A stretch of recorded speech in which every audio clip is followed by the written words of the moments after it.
साइनोसाइटस। साइनोसाइटस मतलब इन्फ्लामेशन या infection sinuses की। ये साइनसेस कहाँ पे होते हैं? साइनसेस जो हैं ये हमारी एयर फिल्ड कैविटीज़ होती हैं जो कि हमारे स्कल में होती हैं, जो कि हमारी नाक और आँख के दरमियान होती हैं। साइनोसाइटस की मुख्तलिफ़ इक़साम होती हैं। इसमें जैसा कि एक्यूट साइनोसाइटस। एक्यूट साइनोसाइटस जो है वो शॉर्ट पीरियड ऑफ टाइम के लिए होता है, मतलब उसका जो टाइम फ्रेम होता है वो थोड़ा होता है और वो आम तौर पे वायरल इन्फेक्शंस वगैरह की वजह से, ठंड वगैरह लगने से हो जाता है और ये अमूमन 4 हफ्तों तक रहता है। इसके अलावा क्रोनिक साइनोसाइटस। क्रोनिक साइनोसाइटस जो होता है वो तकरीबन 12 हफ्ते तक रहता है और वो एक लॉन्गर टाइम स्पैन जो है उसमें आता है और ये अमूमन जो है इसमें जो ऑनगोइंग जो हमारी इन्फ्लामेशन या सोजिश वगैरह होती है या एलर्जीज़ वगैरह जो कि अमूमन जो इन्फेक्शन की वजह से परसिस्ट करती है, इस वजह से ज़्यादातर होता है। एक और उसकी टाइप होती है जिसको कहते हैं सब एक्यूट साइनोसाइटिस। सब एक्यूट साइनोसाइटिस जो है वो तकरीबन कोई 4 से 12 हफ्ते तक रहता है और इसमें अमूमन जो है ये जो एक्यूट जब साइनोसाइटिस हो के हटता है तो वो उसके बाद जो है उसके जो ऑनगोइंग पीरियड होता है वो उसमें शुमार होता है। इसके अलावा रिकरेंट साइनोसाइटिस मतलब ये है कि वो बार बार होता है। उसमें यह है कि उसके कई तरह के जो है एपिसोड्स जो है वो देखने में आते हैं और वो अमूमन हर साल ये आपको होता है। साइनोसाइटिस के कई तरह की कॉजेज़ होते हैं जिसमें अमूमन वायरल इन्फेक्शंस होते हैं, उस वजह से भी होता है। इसके अलावा बैक्टीरियल इन्फेक्शंस की वजह से भी होता है और मुख्तलिफ़ किस्म की एलर्जी से भी बन जाता है, जैसा कि पोलन है या डस्ट है।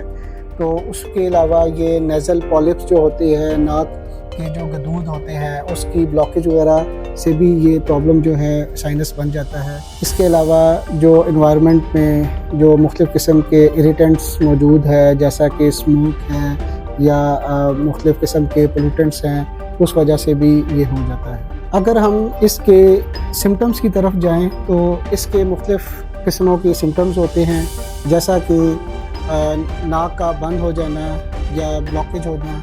इसके अलावा थिक येलो या ग्रीन कलर का जो है नाक से डिस्चार्ज होना। इसके अलावा हमें फेस पे एक फेशियल पेन या प्रेशर जो है क्रिएट होता है, ख़ास तौर पे हमारे फोरहेड पे, माथे पे। इसके अलावा हमें सर दर्द की शिकायत होती है, कफ़ होती है, खांसी वगैरह ख़ास तौर पे रात के टाइम। इसके अलावा जो हमें सूंघने की और टेस्ट की, चखने की जो सलाहियत है वो कम हो जाती है। इसके अलावा फटीग या वीकनेस जो है इसमें देखा गया है।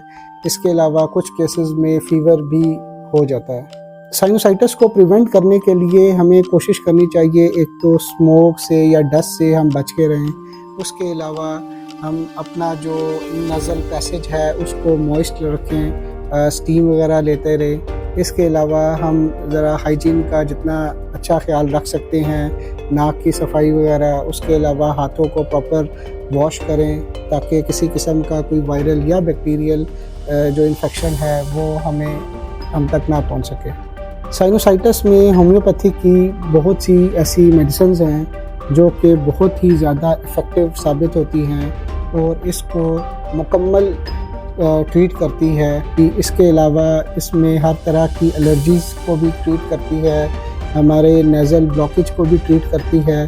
हमें जो बार बार जो साइनस की वजह से नेज़ल डिस्चार्ज होता है हमारे नाक से और नाक जो अमूमन बंद रहता है, इसमें साइनस के लिए होम्योपैथी में बहुत सी ऐसी बड़ी सेफ़ और इफ़ेक्टिव मेडिसिन्स हैं जिसको ये कंप्लीट ठीक कर सकती है।